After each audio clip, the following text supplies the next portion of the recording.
اعوذ باللہ من الشیطان الرجیم، بسم اللہ الرحمن الرحیم۔ نبی کریم صلی اللہ علیہ وآلہ وسلم سے سنا، آپ صلی اللہ علیہ وآلہ وسلم فرماتے تھے، حلال کھلا ہوا ہے اور حرام بھی کھلا ہوا ہے، اور ان دونوں کے درمیان بعض چیزیں شبہ کی ہیں جن کو بہت لوگ نہیں جانتے کہ حلال ہیں یا حرام۔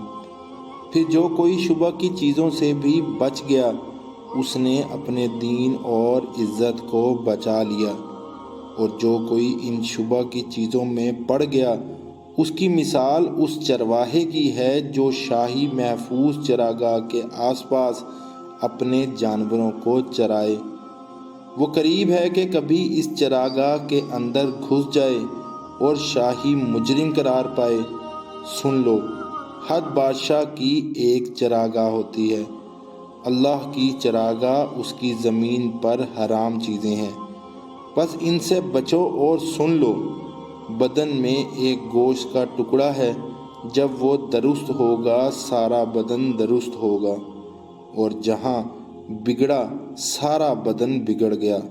سن لو، وہ ٹکڑا آدمی کا دل ہے۔